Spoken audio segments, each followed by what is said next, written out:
Emiliya is a leading voice in the world of positive psychology and the science of flourishing. She is the CEO and founder of the Flourishing Center, which has trained thousands of practitioners all over the world since 2008. Emiliya holds a master's degree in positive psychology from the University of Pennsylvania, is currently pursuing a PhD in mind-body medicine from Saybrook University, and she holds over a dozen professional certifications. She's a master certified coach with the ICF and is a passionate edutainer and experience curator. Edutainer, very cute. I'm like edutainer, like entertainer, And she does. She's educator. a very entertaining educator. She used to throw, one of her first jobs was being a DJ and doing all these parties for kids. So she knows how to do balloon shapes and get people on the dance floor. She's just like one of those great people that gets everyone involved and active. That's probably what's helped her success so much too. Great stage presence. Yeah. So everybody, tune in, turn on, and fall in love with one of my favorite teachers, Emiliya. Welcome to the Sex Reimagined podcast, where sex is shame-free and pleasure-forward. Let's get into the show. Hello, Emiliya, one of my favorite teachers. So glad to have you. Thank you, Leah. So good to be back. Hello, Dr. Willow. Hello, Emiliya. So wonderful to have you back. And we're so excited to dive in with you today around your incredible expertise and all that you bring to the world in the way of positive psychology and how we can use that to transform some of these things in the world that keep us stuck and in pain and playing small and stuck in the shame cycle. So anyway, we're glad you're here, love. Thank you. Yeah. Why don't we start by diving in around, like, maybe give us an overview of positive psychology, what it is, how you look at it, how you deliver it, how you bring it to the world.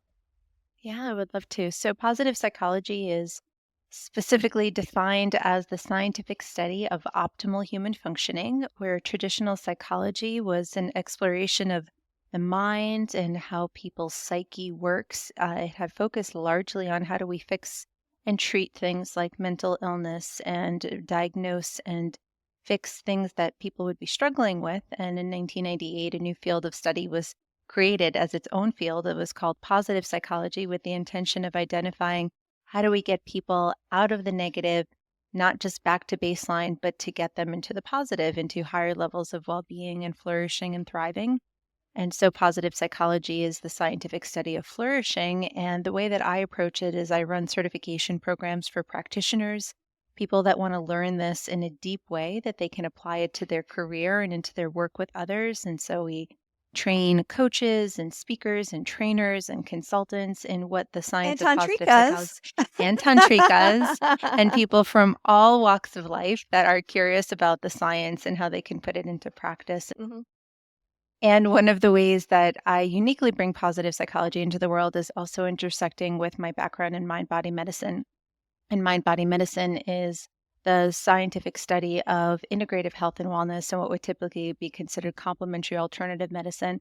And for me, that's the intersection of not just the mind and the psyche, but bringing in all of the body and the social quality of what goes into our flourishing, the spiritual quality of what goes into our flourishing and thriving. And so that's a little bit about me and what I do be in the world. I've been running the Flourishing Center for almost 16 years now, which is really exciting. And congratulations. How old were you when you started the Flourishing Center? I was, we started in 2008. So I was at my early 20s, 22. Amazing. Crazy. Yeah, I have to say that I did Emiliya's some of her certifications, especially in coaching. And I went into it going, I want to add another skill to my wheelhouse. And I was so surprised and so delighted and so shocked by how much I needed it. Like I had no idea the parallels it was going to bring into my life and how it was going to turn the key to things that really needed to be unlocked, what I was unconscious of. And it's been a really lovely journey. And I thought it might be helpful for you to tell the audience the difference between therapeutic models, consulting models, and coaching models, because so many people call themselves a coach, not knowing that there's actually a definition that separates the role of a coach versus a therapist. Yeah, absolutely. And I really want to commend you that you went into that practice, having had been an expert in a field, having been a professional coach and a sought out leader for so many years where you were doing sessions and you so demonstrated holding a growth mindset, especially even during the painful Especially when I moments was of learning. wrestling. Yeah. Yeah. Because you're like, oh, and it's really hard when you have so much mastery over something, and then to take coaching as a skill set. It's a very unique skill of how to help people uncover their own solutions. And a lot of coaches will blend, and there's a lot of different ways that people go about coaching. But I really want to commend you because you really embodied that growth mindset, that willingness to be a learner, that willingness to look at your own belief systems that would be getting in the way of something, and you really dove in. And you're doing incredible coaching now, and being able to seamlessly weave into when you're in teaching mode and expert mode and consultant mode and then coach mode on top of it. Yeah, Bikini work. you really got to change your hat, and that was hard. I mean, 20 years of operating therapeutically in a specific way, and then to do something you didn't know how to do, to like, wow, just wait for it. And it's been precious. So Well, I think that's thank one you of for that. the one of the amazing, powerful things that you've been teaching people around sexuality for so long, is things that they didn't know that they didn't know. And it's like True. there's so it's so you do have that incredible capacity, Leah, to just to humble down and to just be like, okay, let me just learn. Like, I want to really understand this and really learn this. And it, I've watched you go through this transformation with Emiliya as your guide, learning this medicine, really. And it's really been a profound transformation to witness. So I'm happy to just find the difference. Also, I realized I didn't answer your question because I jumped into my excitement around your personal practice. But so just for the audience that's listening, there's so many different ways that we can be of service to people as practitioners. And I like to think of it on a spectrum where there's like the full on like surgeon on one side of the spectrum where you just lay there and you are as literally as passive as you could be, and you're just the complete recipient of the healing work, to something that is, let's say, a much more purist coaching approach that would be almost like the Socratic method of the complete the onus is on you, and the teacher, the guide, is just there asking very, very simple questions, and you're completely doing all the work and everywhere in between. So we've got healers, and we've got therapists, and we've got consultants, and teachers, and mentors, and guides, and counselors, and so many different words that we can use to describe how we can help people. And they're all beautiful and they're all unique. And the International Coaching Federation, which is the school that my Flourishing Center follows, we are an accredited institution through the International Coaching Federation to train coaches, and we help our coaches get credentialed through the ICF as well. It defines coaching as a partnering with clients in a thought-provoking and creative process that's meant to help them maximize their potential, both personally and professionally. And very simply put, it's about helping people bridge a gap between where they are and where they want to be. And there are many therapists that actually work in a very solution-focused, almost coaching-like way nowadays, really seeing a blend. But one of the big differences is that therapists are qualified to work clinically with people who are perhaps in the south of neutral. So they might be struggling with depression, they might be struggling with anxiety, they may have a diagnosed disease or disorder that is plaguing them. Whereas coaches are trained to help people who are pretty much kind of at neutral, maybe slightly below neutral, but they're really at neutral, looking to maximize their life. And if and when things around the past do come up, there's ways in which coaches know how to work with what are you needing now based on what you've experienced. And so there is a lot of overlap because of the fact that usually they take the form of talking and asking questions and listening and reflecting back. But a coach brings a unique toolkit to the conversation where they are looking to help a person go through a journey, a discovery process where many of the answers lie within them. And then when they are exhausted of their resourcefulness, coaches can bring in their expertise as well. But it's this partnership around two equals, which is very different than a dynamic when you're coming in to see, let's say, a doctor or a psychiatrist where something needs fixing and you're the positional power. So it is a unique skill set. I run the Flourishing Center podcast where we have coaching session demos. So if anybody ever just wants to listen to coaching sessions, I'm so passionate about making coaching be available. And when I started coaching, I couldn't hear it. There was nowhere you could go where you could Just actually hear watch and coaching hear sessions. demos listen. and Yeah. watch and listen Yeah. to the process. Yeah, That's which, great. as you know, Leah, we do a lot of as the way that you were taught. It's you just have to hear it and do it and hear it and do it and get Mhm. feedback. So if anyone's interested in coaching, you can listen to full coaching sessions there. And what's the name of the podcast? The Flourishing Center podcast. Cool. Nice. Is there, I'm imagining, but I don't know for sure, that there's a somatic piece to this positive psychology coaching? Yeah, there is in the way that I do it. There's really no one way to do it, but because of my background in mind body medicine, bring a lot of somatic work into it. I also have additional training. So when I first even came to positive psychology, I was getting my yoga training for my first of many, many yoga teacher trainings at the same time. And so I've always woven the two in. And the way that I train my positive psychology practitioners specifically integrates vitality and the role Right. of the body, and even things like sexuality and things that we're talking about here. All of that is woven into how I work with my clients and work with our students and things that we teach them. But it's not traditionally woven into positive psychology. I think more and more positive psychology practitioners are going in that direction because, especially when we talk about what's new in the field of positive psychology, a lot of the new discoveries are linking it to biology. How is gratitude? Science and- How is movement, Mhm. diet, all these things. yeah, Sleep. neuroscience, brain, Yeah. how do even the things that induce positive emotions, how are they impacting our mind and how are they impacting us physically, and looking at the intersection. So it is where the future of things are going. And I also do additional work, I'm trained in a psychosensory therapy that I work with a lot, which is havening. And it's the Yes. role of physical touch to create a sense Leah of safe loves haven. havening. I do. I listen to people havening. I only know one Yeah. thing. Well, maybe That's two all. things. Okay, three things. Yeah, well, there's only 3 moves. There's Oh, only okay. 3 moves. That's You know all you them all, need. Leah. Good Yeah, student. you Good know It them all. really works. It's self-soothing. It's you know. amazing to create a safe haven in our body. And I think when we're talking about sexual work, sexual trauma, we're talking about getting to explore the boundaries of what our body is capable of. Can't do that without a sense of safety and a sense of haven.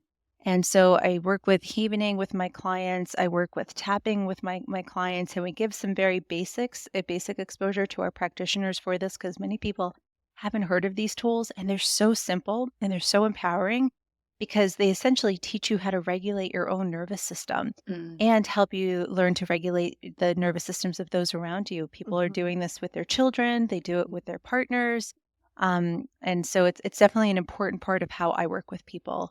In the vitality module, I think we had a whole class on fascia and what fascia is and what it looks like and how to explore it. And you can get rid of cellulite if you just work your fascia. And it was such a fun class, and to know when you go that deep into loving your skin and your tissue, the sensations that arise. And I can testify that I've often felt really tender in my tissue. Like, it took me a long time to enjoy massage, and now I can get deep massage. But when I first started, I did not want deep massage at all. It was like, if you press too hard, everything felt like a bruise underneath. And I think that there was a real connection to something kind of emotionally and how I stored or did not metabolize feeling hurt. And so I think it goes into the skin and into the body. And so being able to be proactive with, helping your body improve. And so, you have things that really contribute to wellness, like sleep, like nutrition, like exercise. I mean, I am not an exercise person. I am not a jock. I'm not athletic. And I'm scared of hurting myself. Like, I have this little corner in my brain that really struggles with those things my whole life. And, when you are driven to go work out because you want to be thin, that was never successful for me. But learning about what exercise does to the brain was the hook that got me in there. And now I realize, I love what it's doing to my body, but I love even more how I feel mentally, like that feeling of Mhm. ease, to have a more happy life, to feel good in your skin. And I felt like you really brought that home so many times in various modules in the CAP Yeah. program. It's so funny because I was about to challenge you just now when you were like, I don't like to move. I'm like, girl, what are you talking about? You're doing it all the time. I see pictures of you flexing with this Yeah. big smile on your face. So I was going to challenge you on it, but then I realized where you're going with it because, and it is interesting because we change, right? We can change over time. And I was in the same boat. I'm someone who at the age of 14 started with an eating disorder after my brother passed away. My parents got sick, and looking back on it, 14 was this pivotal age where all these changes were happening, not just hormonally, but loss of my brother. I started working. I started my first career that lasted for 12 years. So suddenly I was making money, which gave me this independence, even though I was like still only a child and I was going all over, traveling all over.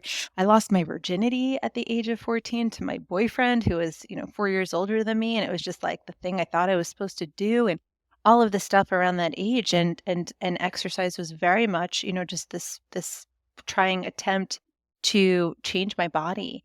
And part of my journey, and the journey I'm really passionate about helping people come back to, is to come back to this love for one's body. Because as a bulimic, I didn't want to be in my body because I was in conflict with it. I was in conflict with food. I was in conflict with the way that I looked, or in conflict with control and things I could control and things I couldn't control. And I think that what you just spoke to, Leah, and one of the things that I think positive psychology offers us as to how to heal the body is actually to learn to be in awe of it. Because when you're in awe of something and you are appreciative of something and you love something, you want to take care of it. We take care of that which we love. And so for me, I like to say gratitude was the best diet I ever put myself on, because once I started to express gratitude for my body or gratitude for my food, it was like you couldn't take it for granted anymore. You couldn't abuse it. I couldn't abuse it in the same way. I couldn't do the things that I had just mentally disconnected from and did. And likewise with exercise, too much exercise, not enough exercise. I needed to wear an Aura ring, and a whoop on my wrist for many years to finally give myself the permission to be like, ugh, I don't feel like exercising. And then I would open up my phone and it would tell me, yeah, you're in the red, sister. You're not recovered yet. No wonder you don't want to exercise. So don't exercise. You're not recovered. Wait till you're recovered and then go back and doing these things. And it's kind of like I laugh at it now that I needed these different hacks to just come back to something as simple as just listening to my body and doing right by it because it's doing right by me, and exercising from a place of joy, from a loving to move, from things that feel good. Even when I exercise, I used to try to force myself to do these like strong workouts first thing in the morning because that's what skinny people did. They woke up and they ran first thing in the morning. And I was like, in order to be a skinny person, I need to wake up in the morning. Suffer.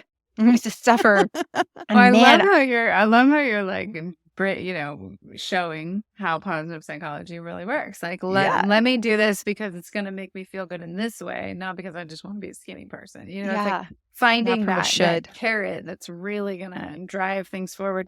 So I'm curious what you would say or how you would support some of our listeners who are overcoming body shame, because that's actually something we haven't touched on yet. And it's such a big piece of inhibition around sexual freedom, sexual exploration, sexual expansion. Anything sexual. Yeah, and so I'm curious, like, how could somebody maybe change their perspective, start to see their body in a different way if they've been stuck in, I have cellulite, or I have a belly, or my breasts, or whatever kind of shame that they have around their body. Yeah. Well, the word shame within itself, it's like when we feel ashamed or when we hold a sense of shame, it's a painful feeling. And it's a feeling that has to do with believing that somehow we are flawed. And with that flaw, and therefore, right, that I'm therefore unlovable or I don't belong. And that's, firstly, all of it is subjective. So what does it mean to be flawed?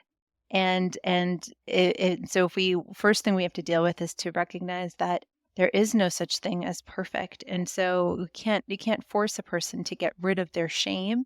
But what we can do is we can just take a really good look at it and figure out, well, what are the stories that I'm telling myself around this? And what is the story costing me? Because for me, I look at how our thoughts impact our beliefs, and our beliefs impact our mindset, and our mindset creates the mental schema or the lens through which we see the world. And so this frequent story around, I'm so blank or I'm not blank enough, all of those frequent thoughts begin to create this story or this belief system that is the shame, this the story that you tell yourself. And it's like, well, why do I even have this chatter? And so for mine was always, I'm so fat. I'm so fat. I'm so fat. I'm so fat. I'm so fat. I'm so fat. And I would do this weird thing where I would like squeeze at the roll in my belly. Mhm. And I would just used to like imagine like, I just wish I could just cut it off. Oh, Just, me just like, too. yeah, just like where are the If I cut scissors? from here, Yeah, and like lift it and up, so I would just like squeeze around myself, right? And I'm like, here I am like a teenager, right? And I'm just like squeezing these things because it's not flat and it's not perfect. And one of the ways that I healed from that was learning some very basic cognitive behavioral therapy around even talking back to what is the story of so fat. And I literally had to say, that's not true, because the definition of being fat is, having a BMI that's higher than this. And even still, let's say my BMI was higher than that. Like, it's all about the story that we're aligning with ourselves, that because I don't fit X mold, somehow I'm not worthy of love, or somehow there's something wrong with me. And what's that costing me? And I realized that I used to have all of this chatter. Judgment chatter starts with, I'm so, I'm he's she thinks, they think. And all of this judgment that I used to have of myself, I realized it's because I was judging other people. And so if I was judging other people, I just assumed they were judging me. They must be judging me. They must be judging me, right? So it's like I'd be walking down the street and I'm just like evaluating everybody in their outfits and who's cute and who's not cute and who should and shouldn't be wearing that. And so once I started to actually just like stop and just love them and just like beam love at them, suddenly I wasn't so insecure about what I was looking like or what I like. It was just magic. Like that one disappeared. And then the other one, that's a good hack. yeah. And then Let the other yourself one, in those thoughts. Yeah. love totally. that. And just send them love. Send them love. God bless. Like if Yeah. I was on the beach the other day and I was like, yeah, so wear that Yeah. G-string bikini, woman. Like let it all Totally. rocket. Especially for the divine feminine, To right? For us to celebrate, actually yeah. love and celebrate the beauty that we can get from other women, from rejoicing in their beauty rather than feeling in competition with their beauty. I'm not in Right. competition. It's just beautiful and rejoice. The second type of chatter I refer to as motivation chatter.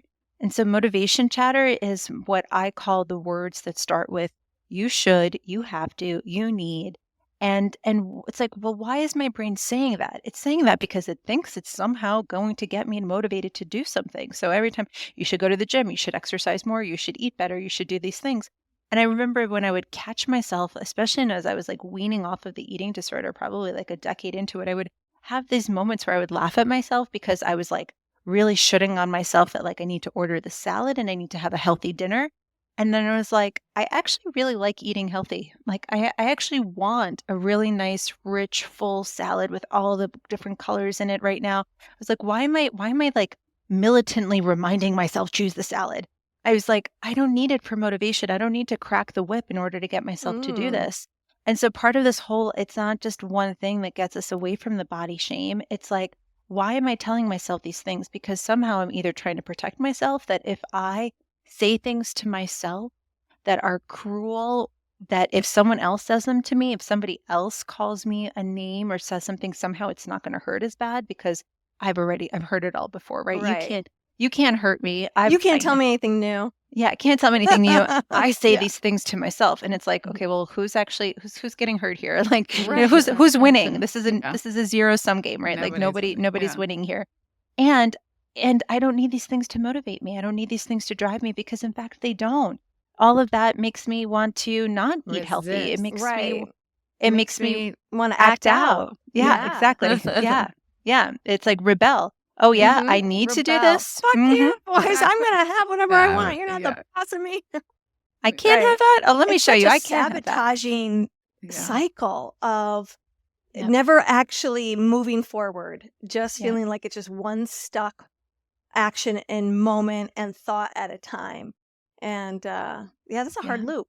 Those are good Yep. suggestions. Yeah. And then to fall in love with your body. I mean, this is the only suit you have. You have this suit for the rest of this beautiful journey. And And anytime this is still my edge, I'm still very much working on this. I've got amazing teachers of the sacred sensuality, sexuality, tantra work. Leah, you've been such an incredible teacher and inspiration for me. And I've studied with John Wineland and David Data and Omer Pani and all these other teachers. And one of John Wineland's teachings is that whenever my brain wants to go to the thing I want from someone else, I want my boyfriend to give me more attention. I want him to give me more love or more ravenous energy or whatever it may be. It's like, well, how am I not meeting my own needs? How am I not loving my body? If I want him to worship this body, if I want him to worship this body, how much am I worshiping this body, right? To be That's that, huge, John calls it she who must be claimed, and Right. it's like, so in order great. for me to shift in those places, it's like,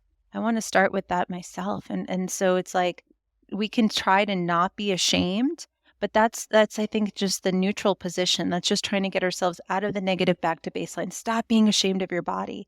Well, fuck that. Don't just stop at neutral. Don't pass go. Don't collect $100. Proceed directly to try to amplify the positive. And sometimes the others just disappear. That as you go instead to, finding something that you love, the sensation of your hair on your cheek and just finding some pleasure there, right? Finding the joy, finding the sense of pleasure. Like curves are really nice to run your fingers around, Yeah. And it's like all this time that I wanted to just have everything be flat and square. It's like, no, like Yeah. it's And so much more pleasure. scars and Yeah. stretch marks, if you were just to feel them with your finger, they feel They feel great, cool. Yeah, It's they like feel good. somehow our visual mars Yeah. the actual felt feeling, the sensation on your fingers when you're massaging your own body and feeling your body and its nuances. Like you said, the curves. Yeah, it's really a great practice in coming home to your inner beloved, I think. Yeah. It's like Mhm. anytime I've been in a Ding, ding. relationship where I'm like, oh, I don't know, I'm not really getting what I want here. I'm not, I'm not having the satisfaction that I need. I'll just go have a little inner beloved session with my own Right. damn self. And all of a sudden, I feel so much better. And the thing that was kind of niggling and bugging and like it just Torturing. disappears. It's not a Yeah. thing Yeah. anymore until it maybe comes around again, right? And if it's one of those things that just keeps coming around in relationship again and again, then maybe you take a closer look at that relationship. But if you can nourish yourself and feed yourself in that deeper way and find that level of self-love that is so magnetic, it changes the And outer so environment. attractive. It does. Yeah. Filling yourself- Relationships to people change. And I found I wrestled with such self-loathing. It got to the point where I couldn't shut the critical voice off. And it was so cruel and so mean. And I thought, if I don't do something about this, something bad's going to really happen to me.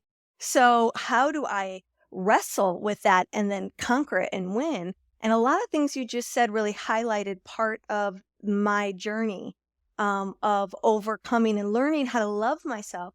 And that love also turned into how to trust myself. Because I think one of the things that really happens in this separation of I'm from worthless to worthy is this feeling that we need proof from the outside that we're okay in order to somehow be cured of shame. And this idea of like, you do the work first. You want them to do it?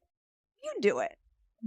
You wish the knight in shining armor would show up? Boy, did I have longing. I just want the one. I just want the one. Oh, you're not And then alone realizing I'm the one I've been waiting for. That's right. And I've got to start behaving and treating myself the way I just wish someone would come and do it all. Tell me it enough times and I'll believe you. And so I had to tell myself enough times until I believed me. And that really, really helped shift the sound of the voice that is kind of a meanie. And when you stop judging the voice, you can see it's just a fearful part that really is just afraid of death. It kind of comes down to that. Like, it just doesn't want to die. So it's rough on us to preserve whatever it is, staying small and safe, somehow is a part of the ego's agenda, when really that just stops us from living.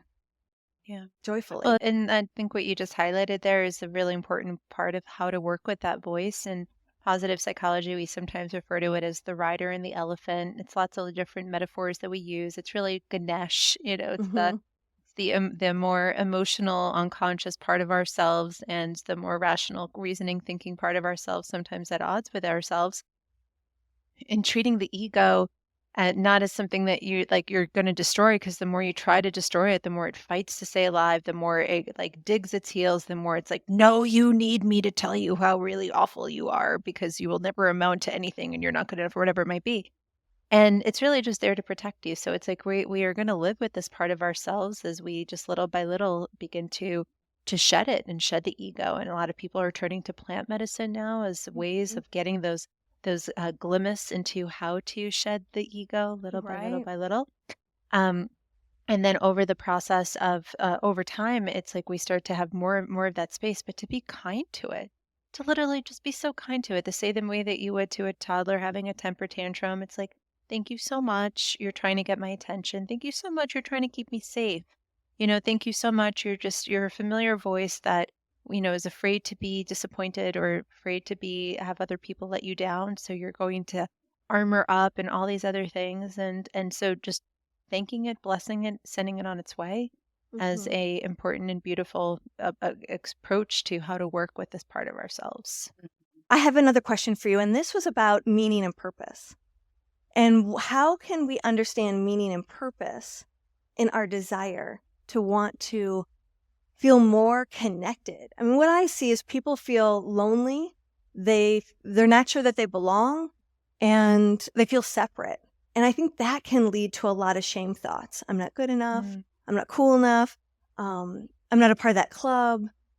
They're so exclusive. Can you say a little bit about the correlation between, feeling a sense of meaning that might lead you out of feeling sorry for yourself or feeling stuck or our inability to really take risks because we're afraid to fail? Yeah. Well, there's so many interesting words that you use there, and they're concepts that I think are worth picking apart so that we can understand them individually and then put them together into a bigger picture.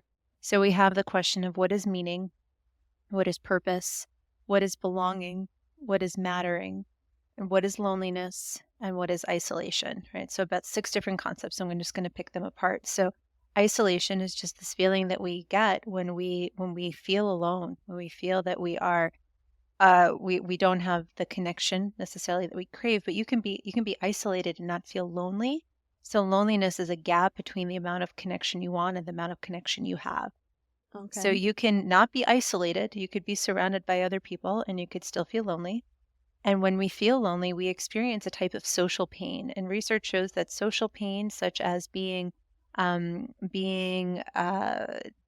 shunned, social pain like being rejected, for example, all of that social pain lights up very similar areas of the brain as physical pain. And in fact, in some ways, it's actually worse. And the saying goes, sticks and stones may break my bones, but words will never hurt me, is actually not accurate, because when you physically break a bone, yes, it hurts in the moment, but usually you forget the pain. And when you recall the pain, you can remember that it sucked, but you can't really remember the physical pain. Like Right. you can't call upon the Can't pain, feel like the sensation the again. Yeah, sensation. it's foggy. Whereas if you think back to a person who betrayed you, right? Like you could it washes over You you. can Right. feel it. You can So much bring that sensation emotion and that and sensation Yeah. back around again. Well, so how it gets true. coded in the brain is actually similar, yet in some ways stronger, because your brain basically says, don't forget, that person was not safe. That person can come back and hurt you again. And so our brain literally codes it as don't forget. And the way that it codes that is it gives you this sensation. And so when Dang. we are, when we are lonely, we're in pain. No wonder that hurt so bad. That makes sense Yeah. now. Yeah, exactly. Yeah. So when we're lonely, we're in pain. When we're isolated, we're in pain. We hurt. And when we are in pain, that sense of inflammation that we can get, that sensitivity makes us, it's a subjective experience, and it makes us view things through a very different lens. And so people with a depressed mood or people who are feeling lonely may be surrounded by loved ones and not able to take in the goodness. And so we do need an antidote to loneliness, and the antidote is things like belonging and things like mattering. And it even just saw, I think the New York Times came out with an article just today where they were recognizing that their efforts for DE and I are insufficient. So now you have places talking about DE and I and B. So DEI and B. It's hard to say the two double E's and the ands together. Because they're seeing that it's not enough just to value diversity. Just because you're valuing diversity, you're trying to build equity and including people, that doesn't mean that people are going to feel like they belong. So now there's this even larger emphasis on belonging, where I also feel that people need to not just feel like they belong. The other one is that we need another initial. We need the M for mattering, because mattering and belonging are different. They're very connected and they do tie to meaning and purpose. But belonging is when you feel accepted.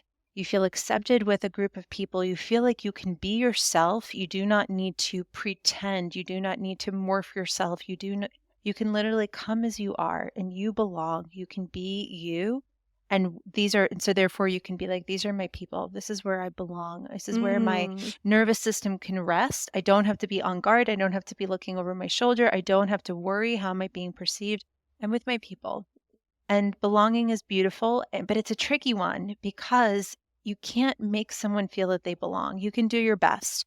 You can do your best to create the conditions of we and not just me. You can use we language. You can remind people around creating as best as you can that safe haven. You can't just make a person feel like they belong. We have more entry points under mattering. So mattering is similar to belonging, but it's different. They're connected. People feel that they matter when two conditions are met. One is they feel like they make an impact. They feel like they add value, and they are recognized for that value. So hopefully, how much the Sex Reimagined podcast matters to people, because as you are creating it, you know that you're creating something valuable, but it wouldn't be enough. It's also people coming back and telling you, this was so helpful. This changed my life. Hearing that made all the difference. Thank you so much. And that makes it, that this thing matters. It matters to you. It matters to others. And so the reason I say we have entry points into mattering even more than belonging is because we can tell people. We can say, Leah, I really value your teachings, and I value your heart. And Dr. Willow, I value your earnestness and your love and your ability to see to the core of what a person's experiencing. Like, I can tell you that I value you. I can tell you that you impact me. And what you choose to do with that is up to you. I can't impact whether or not you believe it, whether you take it in, whether you believe you add value. Right. But you have more of a way in than just belonging. And then all of this ties into meaning, because relationships are often where we drive our sense of meaning and purpose from and in our lives. And so my life is meaningful when it has a sense of mattering, when it has a sense of belonging. But meaning is about comprehension. It's about my life makes sense in the way that I want it to. Purpose is about what do I want to do with that. So purpose is the unique way that each of us impacts the world. It's like, what is my purpose? What is my why? What's my purpose? What's my why behind what I do? And so, of course, if we can tie our sense of purpose to something like being of impact, being of value, feeling connected, all of these things will absolutely impact our well-being and can sometimes help us get over that hump of the vulnerability that it might feel to get yourself out of isolation, to reach out to a new group, to make a new friend, to take a new class. We have to make our why bigger than our yeah, but. Yeah, but I don't know anybody. Yeah, but I'm going to be the oldest one in the room. Yeah, but whatever it might be. Yeah, but I'm going to have to put myself in an uncomfortable situation. I don't know how I'm going to be perceived. Well, if your why for doing it is stronger than your fears, you're going to be more likely to act. So I know that was like a whole thing for all these lanes. Yeah.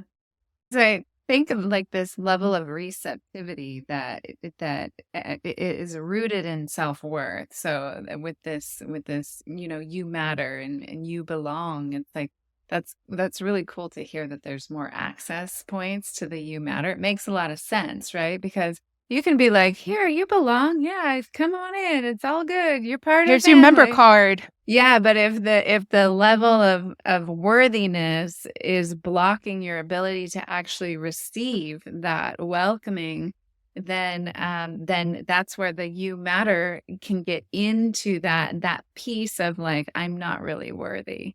But it's like, no, you are worthy. Look at what you added to the situation. Look at what you brought that no one else could have brought. Like, you are Yeah. worthy of belonging in this Yeah. And environment. it's also the difference between, like, sometimes, we want to make people feel good from an authentic place, but we sometimes think we have to do it through compliments. And compliments are beautiful, as Leah's former co-teacher would always say, compliments are free. Yeah, well, the thing about them is whether they're positive or, like, there's still a judgment. So True. compliment is an assessment. It's my judgment or evaluation of the situation. When I compliment, Leah, your flowers are so beautiful, and Willow, your flowers are so beautiful, it's still me judging and assessing the situation. But when we go to the level of, I really appreciate, I appreciate the colors that you guys are bringing to our conversation, and then I can see these, like, beautiful tulips are about to pop right behind Leah. It's like, you can't argue about someone's emotional experience. Whereas if I say, "Oh, that's really cute," or "That's really sexy," or "That looks great on Good you," distinction. there's a little bit of wiggle room where I can Mhm. get caught up on, is that accurate or is that not? But if it's something I Mm. value, which is something that's important to me, or you're important to me, or I appreciate that you bring this to our marriage, to our friendship, to my company, to wherever it might be, there isn't that place to, like, let the ego argue, "Oh, they're just saying that," or "That's not true," right? You compliment someone on the way that they look, there's room for them to sort of be like, To disagree. to Yeah. disagree. Oh, But it's you not can't. that cute. It's Yeah, not it's that not that pretty. cute. I don't look that good Yeah. in it. But yeah, if you're Mhm. like watching you move in that way or seeing you in that color makes me feel Exactly. happy, Yeah. Yeah, excited, that's alive. Brings the out feeling. inside of me. Yeah. I mean, when I think of like the women who feel like there's not as much connection with their partner because of the empty compliments that they can't really take in, or they're not believing how that could be transformed if their partner could describe what it feels to them, what it means to them. And it's sometimes those feeling words and descriptions are hard for people. There's some Well, like and I throat think chakra stuff that needs there's to an get unblocked. opportunity too for whomever is receiving the compliment to be like, well, tell me more. That's right. I want to know why. Why do you think this looks good on me, or why do you appreciate that about me? Like, I want to know what it is, what it does for you. So we have to Yeah. kind of pull it out of each other because we're not trained to do this. Well, and then that points to, again, this piece around receiving. And there's not a lot of attention put on our ability to receive love well. A lot of attention is put on, are we giving our love well? Right. Mm. And in my work, we spend a lot of time separating the roles of giver and receiver so that people can start to accurately measure where they want to expand into so they can have, a better experience, especially in their love life with partners. Yeah. And so this thing about receiving is a Yeah. rewiring process. So much. And then we wonder why we're so malnourished for love, and why we're so thirsty and we're so hungry for this it's insatiable. It's this insatiability, and it Why we comes reject because, it too, yeah, because but we it push it yeah. away. But it would be the same thing of, like, like, there are times where I was working with a functional nutritionist where I was eating this, like, what seemingly immaculate, organic, grass-fed, free-range diet and wild everything, and my gut was inflamed and I wasn't absorbing my nutrients. So I was literally Mm. pooping out all the good stuff. I did a poop test and she's like, all the fat that you should have been absorbing that should be going to your brain, nope, it's Coming coming out in out. your poop. Yeah, it's coming out in your Wow. poop, right? So it's like, we can, that's why, and even in CAP, in the positive psychology training, the way we talk about nutrition is actually through the role of absorption. It's not what you eat, it's what you absorb, right? So it's Right. And not so what how you're do you exposed. correct your absorption? I Well, mean, first thing, again, receiving, but yeah. from a Well, tissue standpoint. Well, let's start with the tissue because there's so many powerful metaphors. An inflamed gut cannot absorb nutrients in the same way. You have a leaky gut; it leaks through. So what happens when the tissues inside of our digestive tract porous. They're little villi inside of our digestive tract. It's basically tissue going all the way through. You're just one big giant tube with appendages from mouth to anus. One long tube. Gorgeous. Yeah, You're a it's hot gorgeous. tube, baby. Very Yeah. sexy. If you think about it that way. One hell of a tube. One hell of a tube with appendages, and we could talk all about how the tissue on the inside of the mouth is very similar to the tissue of the Tissue of anus, the but that's just a vagina. whole other, Well, there you and the go. vagina, right? That's a whole other These story. are important things. Yeah. But when it becomes inflamed, it becomes swollen. And so you literally get leaks in the gut where food escapes, and then food passes through and it's escaping out of the digestive system. It could get into the bloodstream, it gets into other organs. The body recognizes that as stress. It goes, warning, clean up on aisle 4. We've got stuff that's leaking out of the gut. And so then it sends little cytokines and stress responses over into the area of the body, basically creating inflammation. So we get inflamed. The tissue gets even more swollen because now it has leaky gut. It has things that are slipping through. So first thing you have to do is get rid of the inflammation, get rid of the stress, because in that inflamed state, you can't take anything in. You pay somebody a compliment when they're all wired and they're like twitching from stress, and they're like, you're doing a good job at work, and you're like, I don't know what you're talking about. I'm doing a terrible job. It's like Right. we need to relax. We need to relax in order to receive. We need to empty the cup. We have to empty the vessel. The same way that a sponge, right? Like a sponge can't absorb anything until you squeeze it all out. That's why I was celebrating you, Leah, when you came to this program and you said, I want to study positive psychology. And then you said, I want to study it at a level deeper. I want to study coaching. You had to empty your cup because you're like, nothing new is coming in right now because I have so much story around how this should be or how I work, right? So it's like we need to first be able to soothe our nervous system. We have to know that it's safe. We have to get rid of the inflammation. We have to, even if it's temporarily, like for a container for 5 minutes, I'm going to just receive. I'm going to receive touch. I'm going to receive the gifts of nature as a blessing to me to see something beautiful or feel the sun on my face. And really experience it, not just let it pass you by. Even if it's just in little moments, can I absorb just this one little bit and start absorbing it more and more? But we have to be able to release first and to empty in order to then absorb, in order to receive. And I play with this all the time. I for me, it's a constant practice, the being, not the doing. And the doing is the masculine energy of efforting, of willing, of structure, of order, and also trying to prove. It's like, if I do all of this, I'll finally be okay. Yep. And it's purpose, right? It's like I have a lot of purpose and I have a lot of drive and a lot of beautiful masculine energy in me. And in order to settle into that feminine energy, I need to move slow.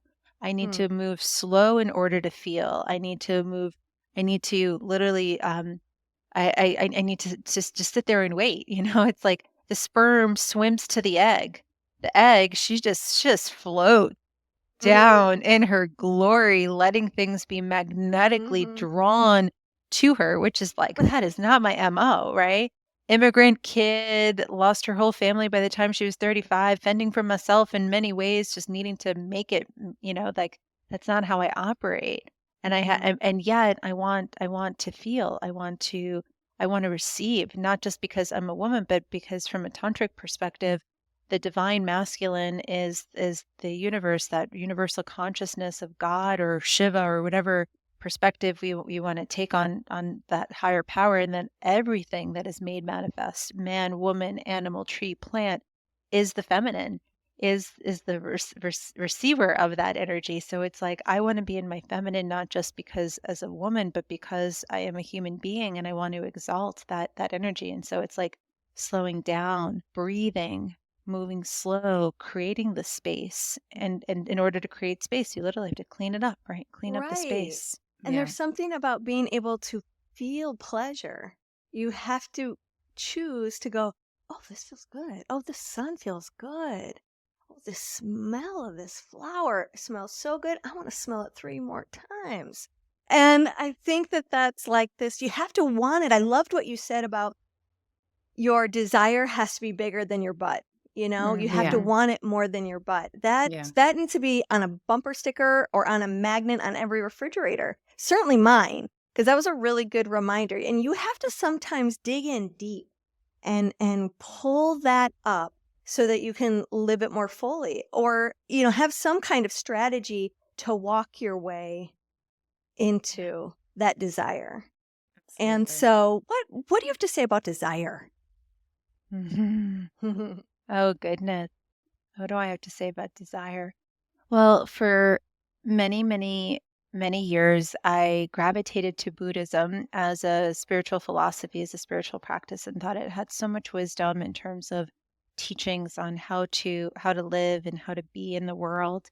And then the one place I always had a tricky time was around their perspective on desire, Mm. because it was just like, oh, whatever, you're not going to love everything, right? So it's like, I'll take the parts that I love, I'll let go of the parts that I don't, until I found Tantra and Tantric and Vedic philosophy that predates some of the different Buddhist perspectives I was studying. And there was a very different perspective on desire, that desire is fuel. Desire within itself is just pure potential energy. And so from my perspective, the issue with desire is not the actual feeling of desire. That energy is just pure energy. It's kundalini. It is the force that drives the universe. And as we have desires, as we want, the universe expands with our want, because we are from my perspective, we are one.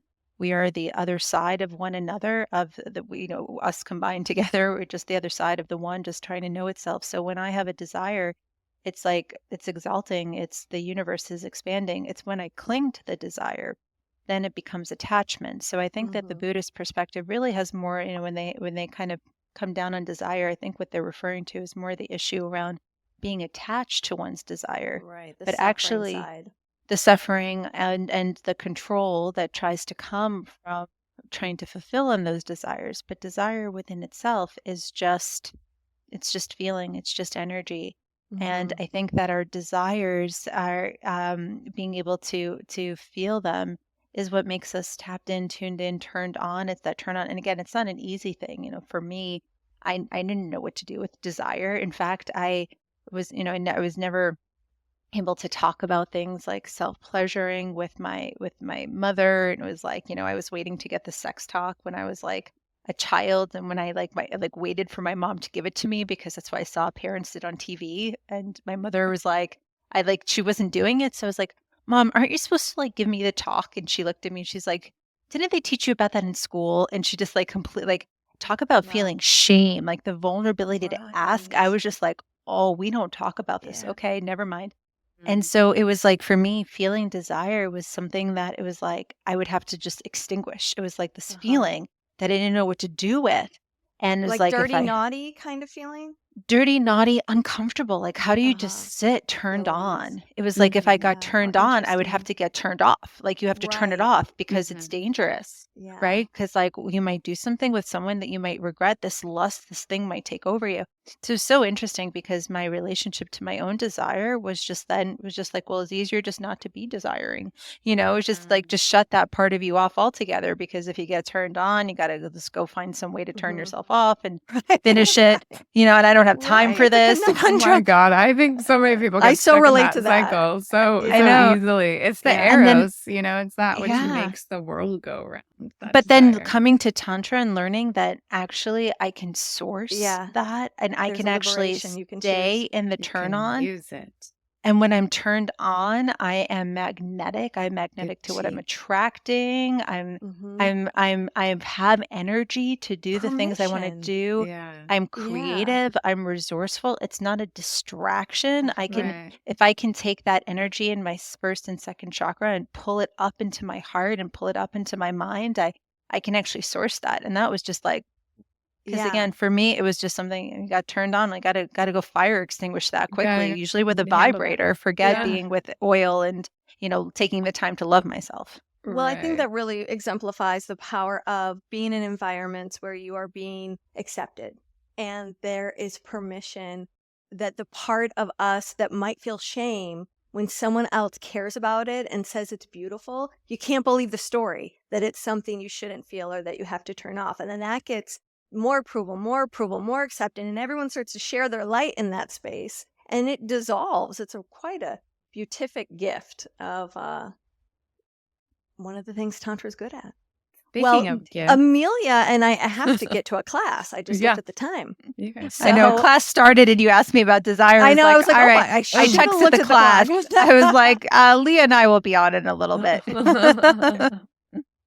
So Amelia, everyone, how can people find you, and what gift do you have to offer people for this? Yeah. event? Well, you can find us at theflourishingcenter.com. Lots of free resources on there, everything from a free introduction to positive psychology course to we have a course on resilience in there and tons of information on our podcast. And then if you go to liftmy.life, that is liftmy.life, liftmy.life, we actually run a class Monday through Friday that you can take a live class where you can experience positive psychology. The classes are donation based, so you can just show up whenever you're available, pay what you can, and an opportunity Monday through Friday to take your mind to the gym in some ways and learn all of these different positive psychology practices in real time. It's amazing. I'd love to see you guys on there live. thank you so Awesome. much. Thank you so much, Amelia, for being with us You're today. welcome. Thanks Yeah. for having me again. I'll see you again in a couple minutes. Bye. Okay. Love, love, love. Now, our favorite part, the dish. It's dish time for Amelia. 2.0. You just finished her training, right? Positive psychology did, coaching yes. training. I'm a recent graduate of the Flourishing Center's group coaching program, which I thoroughly enjoyed. Oh, that's so cool. Yeah, it's a different process. It's a totally different way of facilitating a group. Nice. And there's something about the magic that happens with the group. It's just hard to explain. Like things just collide, and I think it's what a lot of people maybe have never experienced. If you've never done group coaching, you can't, you wouldn't know what this is. But if you have, then hopefully you do. What can I say? Well, what's this one moment right now, I have to say, this very unclear moment that I'm having really reminds me of how I felt about the whole interview with Emiliya. Like I was spaghetti on the wall. I felt like I was all over the place. It's like, it's one of those times where you wish you could go do over. Although she was brilliant, you were brilliant. I was just a knucklehead. Oh, that's so funny. Well, you also were about to present in her class right after the interview. Oh, and I did a so terrible job. I'm sure it wasn't that bad. Terrible execution. Oh my God. I thought I was prepared, but I made every rookie mistake there was to make. So it was an all around kind of horrible day. Maybe it was just one of those days. Yeah. I It mean, they happen. was. Yeah. And aren't I lucky? All of it was filmed. The worst day you've had in a long time. That's right. All There's got a caught on replay camera. of my test that I failed, and there was obviously this episode everyone just listened to. Well, it was a great episode, I thought. I could not tell you were spaghetti on the wall. It was an internal feeling that you were having. Yes, those internal feelings, man, oh man. They'll get you every Well, time. I haven't actually gone back and listened to the interview yet. I'll have to put it through the editor and see what the final result is. Oftentimes when I think I've just done a deplorable job, I'm like totally embarrassed. I want to put my head back into the turtle shell. I watch it. I'm like, oh, okay, you're being a little It's hard not on that yourself. bad. Yeah. So, yeah. we'll see what I think. I should be editing it here in just a couple of days. So, Okay. Good. Well, I thought her interview was fantastic as far as I can remember. Just a lot around, I mean, it's so funny that you're saying like the deplorable job and I did terrible and all this like sort of negative critical self-talk, which is like exactly what the interview was about, is like, like find your positive self-talk. Like let's Right. and it's funny, I just actually got off a coaching call with somebody who has a big struggle in their physical body, like has a real legitimate debilitating disease that will be the death of her at some point.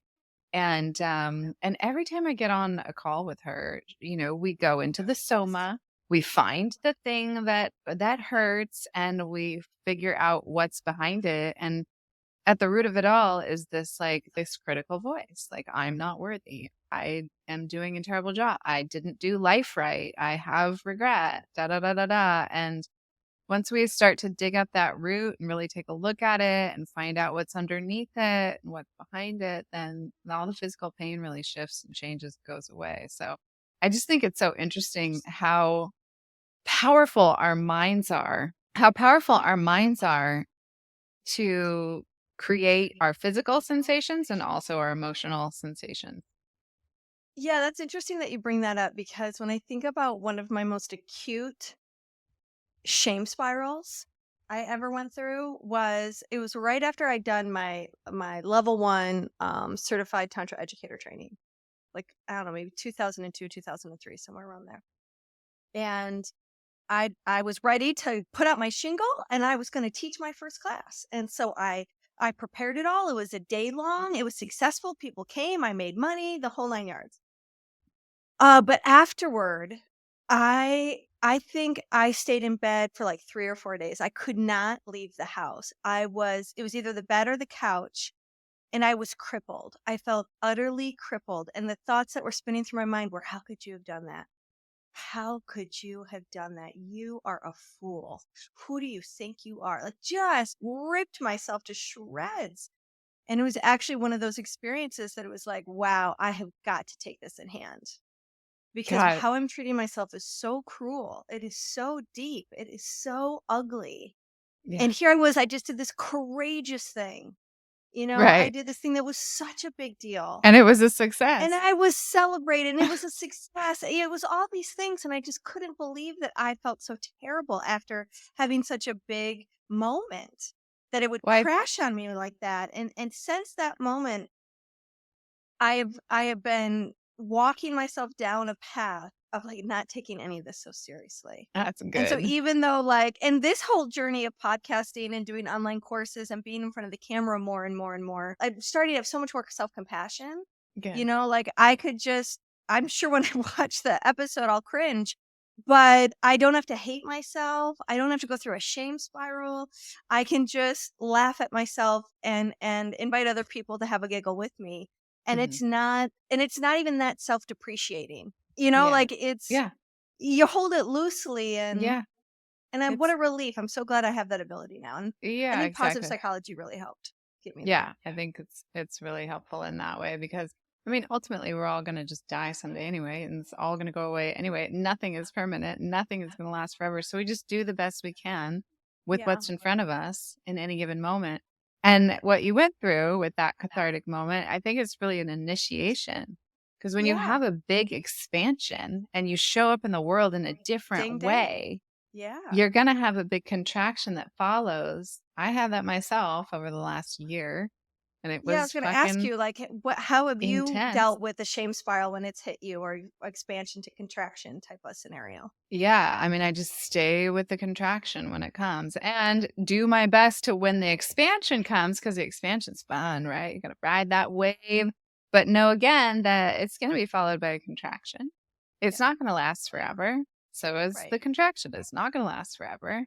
But Right. stay with it. Stay with the emotions that come. Know that they're not who you are. They're just waves passing through, and be the sky, just be the ocean, that's what I've really learned this past year is just to drop in back into that place of the greater isness that I'm not actually this woman, this persona, this emotion, this body, this thing that I am, but actually being witnessed into being by something greater. So Yeah, I love that. And this whole idea of the contraction that comes after expansion. I mean, if you're listening to this, think of a breakthrough workshop maybe you attended, or some sort of seminar or therapy session that was like really impactful, or maybe it was a romance or a vacation or something that you just flew so high.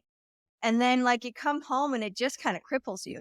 Like that big expansion turns into a contraction of depression or anxiety. I've got a student right now that's going through that. Just finished the CTE1, not unlike myself back in the day. And had had that feeling inside of longing was met. She was hanging out with like-minded people who wanted to swim in the deep end, and like, oh my God, it could be possible. This thing that I long for could really come true. And then everyone goes home to their day-to-day life, and she's like, oh my God, I'm afraid I'm going to lose it. Like, how do I transition? I feel like all those good feelings, they're slipping away. They're slipping away. I don't know how to get them back. And that's what, begins the journey of a self-cultivation practice, and where you start to, first come to gratitude of all these things, how the contraction is pointing out truths for you. Yeah. And then from there, you can start to sort out, okay, what are the next steps I need to take so that I can live this? I can integrate this more and more and more into my day-to-day life. Absolutely. So that it's not something that you have to always rely on that's outside of you. Yeah. But it's something that you can find inside. You find it inside. Yeah. And so I think that part of the initiation process, that part of the contraction is the pinnacle point where you get to find it inside of yourself. Like you get to become what you experienced in the exterior. Yeah. Because and I your think Emiliya, interior, just to to round this all up, back to Emiliya, you can really see, I mean, one of the things I love about just hanging out with great teachers is the embodiment of their knowledge and of their wisdom and of their lived experience. And I think for such a young woman, she really exemplifies that. I mean, she's not even 40 yet, and she's accomplished so much in her career. Yeah. And the work that she's doing in the world and how many people a year she's really helping. And I just love the bombs of like embodied wisdom that she just dropped throughout the whole episode. You could really just see how bright and talented she is. That's so fun. Exactly. Yeah. All right. Enjoy. Well, hey, go check out the Flourishing Center and come check us out at sexreimagined.com. Love, love, love. Thanks for tuning in. This episode was hosted by Tantric Sex Master Coach and Positive Psychology Facilitator Leah Piper, as well as by Chinese and Functional Medicine Doctor and Taoist Sexology Teacher Dr. Willow Brown. Don't forget, your comments, likes, subscribes, and suggestions matter. Let's realize this new world together.